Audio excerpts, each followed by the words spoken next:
Hello everybody, and welcome to our presentation of the application of theory to a case scenario Miguel.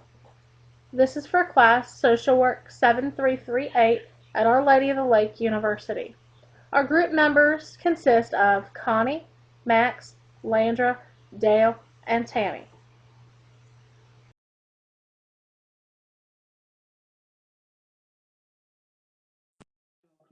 My name is Landra Hodges. I'm part of the Miguel Scenario Group presentation. This is the assessment of 15-year-old Miguel. He is a young man, soft-spoken and polite. Miguel is struggling in school because he moves from state to state because of his parents' occupation. He is concerned with his spirituality because of his attraction to male instead of females in the Catholic preacher, where he is an altar boy, frowns upon this type of homosexual lifestyle. And Miguel came to the United States when he was age 11. He is not a citizen, but he has two siblings that was born in.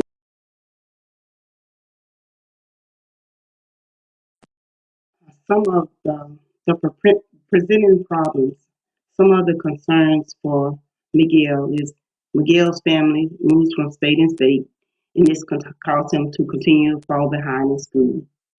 Miguel was referred to the social worker because of his grades was dropping, and he was quiet and withdrawn. Miguel disclosed suicidal ideations, but said that he knows that it is a moral sin. Through language barriers between the teacher and the students, Auntie Miguel helped the social worker learn that Miguel was being bullied by his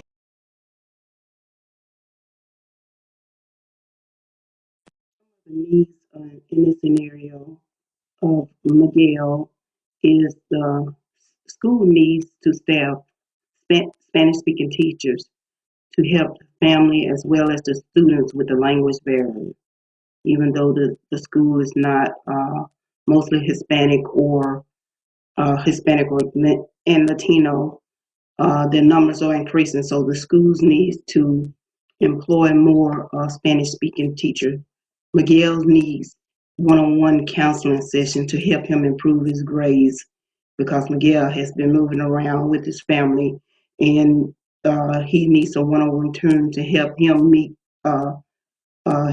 his needs as far as where he is falling back in his education.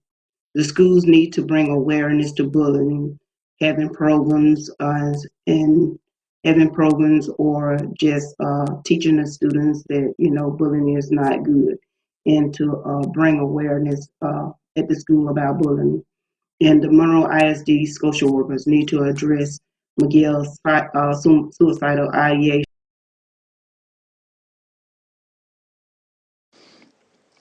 In the case of Miguel, there are three distinct systems in which Miguel is experiencing tension and distress.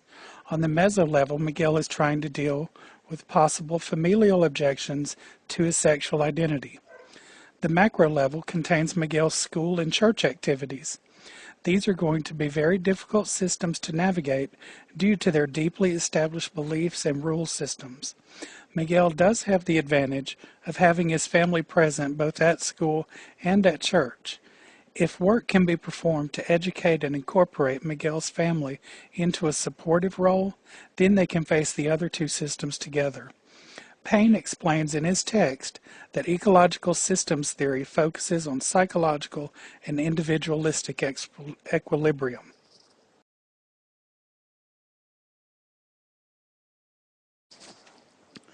Sexual minority youth are at an increased risk for homophobic harassment, victimization, and bullying in school settings, negatively impacting overall performance.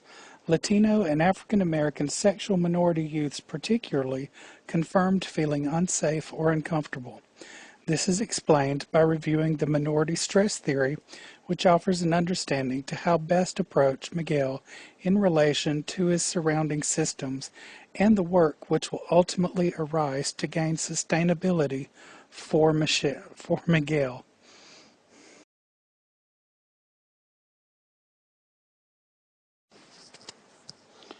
Miguel is experiencing the effects of many issues in his life. He is an adolescent, an immigrant, and an English as a second language speaker. Miguel has also suffered an interrupted education from multiple family relocations during his life. His newest and most life impacting change is his emerging sexuality and sexual identity as a gay man. Sexual minority youth, such as Miguel, very often must deal with their life stressors alone with no support system. Miguel is facing negative opinions and hostile reactions from family members who are trying to make him date girls without knowing he is not attracted to girls. Religious persecution from his priest and church after the attack on the lesbian couple, and attacks at school against his sexual identity and his Hispanic ethnicity by having teachers read anti-LGBT scripture in the classrooms and having no bilingual teacher support readily available. The effects of internalizing the wrongness of one's sexual identity are severe, often leading to the need for psychiatric services for symptoms of isolation, withdrawal, depression, and suicidal ideation. All of this may lead to Miguel's development of a dual identity between his home life and school/church life, similar to the mestizo women in the Vera and De Los Santos article.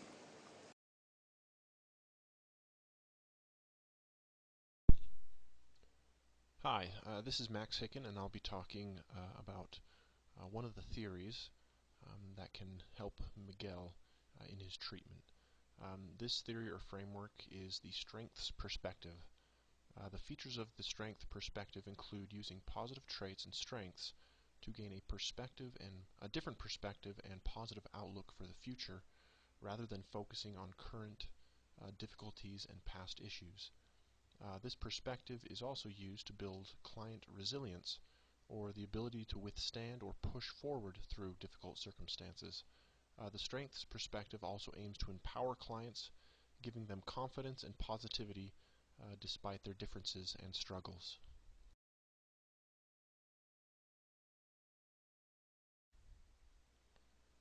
In the case of Miguel, I believe that he could benefit from the strengths perspective given the many factors which are having a negative effect on his overall self-esteem and self-image, things which are very important for developing adolescence. Because of his frequent moving, he has fallen behind academically. For youth, school performance can be a source of confidence and growth, or a source of anxiety and low self-esteem. Miguel's emerging sexuality is also a source of difficulty, as his probable orientation conflicts with his and his family's traditional religious views. These things have most likely contributed to his being bullied at school and being socially withdrawn and isolated. These things are serious problems, as he has confided in his counselor at school that he is having suicidal thoughts. So with Miguel, it is important to address issues from his past and these current issues, but also by using the strengths perspective, Miguel can be helped to identify desirable and positive traits that he sees in himself currently or wants to develop in the future, not only to increase his resilience um, because of these difficulties, but to give him hope and a positive outlook for his future.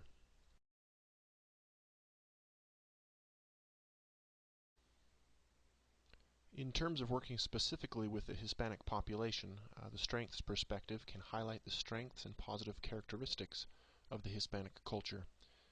Hispanics' strong sense of family can be used as a strength in therapy to strengthen relationships and resolve family issues.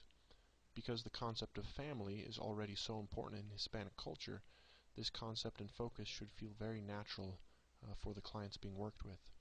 The strengths perspective can be used to bring in out the strengths perspective can be used to bring out other cultural values and beliefs in Hispanic clients, such as a strong work ethic or their spirituality, faith, and involvement in religion. A criticism of the strengths perspective is the constant focus on the positive side of things. This may make clients feel like their current or past issues are not being adequately addressed or that they are not being heard. Hispanics here in the U.S. face a number of challenges including language barriers, cultural differences, and legal problems. If these issues are not directly addressed, then many Hispanics may feel like the strengths perspective isn't solving the issues that matter most to them. In working with Miguel, however, we're confident that using the strengths perspective in addition to other methods of treatment can have a strong positive effect on Miguel and his family and his future development.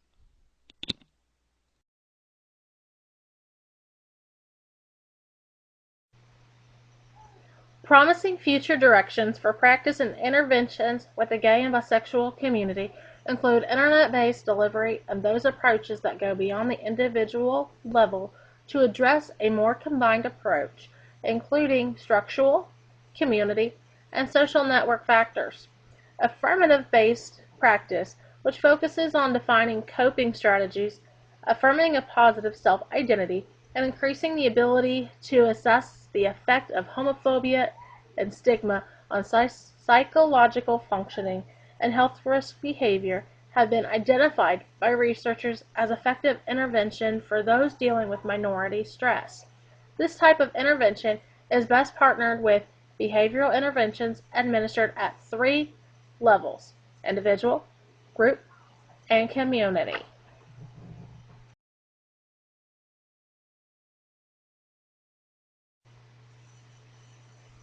On the micro level, Miguel can be educated with tools to define and develop coping strategies needed for him to manage his stress. Dispenza report providing psychoeducation regarding the experience of minority stress while assuring age-appropriate language based on developmental maturity may help argument some of the stress of stigma that sexual minority youth and adolescents might experience. Miguel might not yet be mature enough to understand the actions of others, but he can be educated on minority stress and ways to combat negative effects of the behaviors of others. As Miguel begins to develop positive self-identity, he will be better equipped to educate others at the meso level and beyond.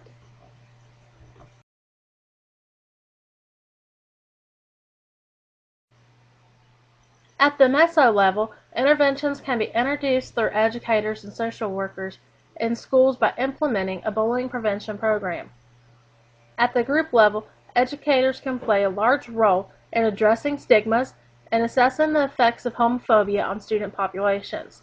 On the meso level is where intervention is most vital, gaining new, appropriate techniques on how to handle bullying and who to reach out to for help can prevent future episodes of bullying, which plays a large role in minority stress.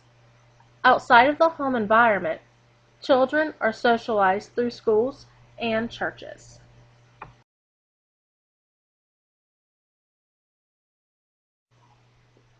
In Miguel's intervention at the community level, the Internet is a useful tool to reach larger populations. Social media links people and information at rates faster than any other mode of transportation. At the macro level, Miguel can benefit by others who intervene and advocate on his behalf. The American Academy of Pediatrics in 2011 reported that a benefit of social media is the expansion of one's online connections through shared interests to include others from more diverse backgrounds. Such communication is an important step for all adolescents and affords the opportunity for respect, tolerance, and increased disclosure about personal and global issues.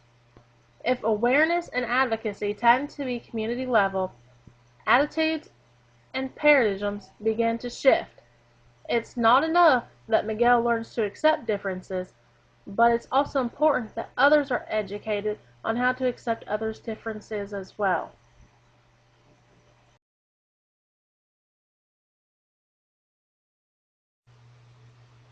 Thank you for following along with our presentation of Miguel. We hope you enjoyed our presentation and we are looking forward to your feedback and input on our presentation. Being classmates with each other for several semesters allows us to build a trust in each other with the respect of others' opinions as we learn each other. As all fellow classmates, we also can be one of the biggest support systems that each other have because we're going through this journey together. Thank you all.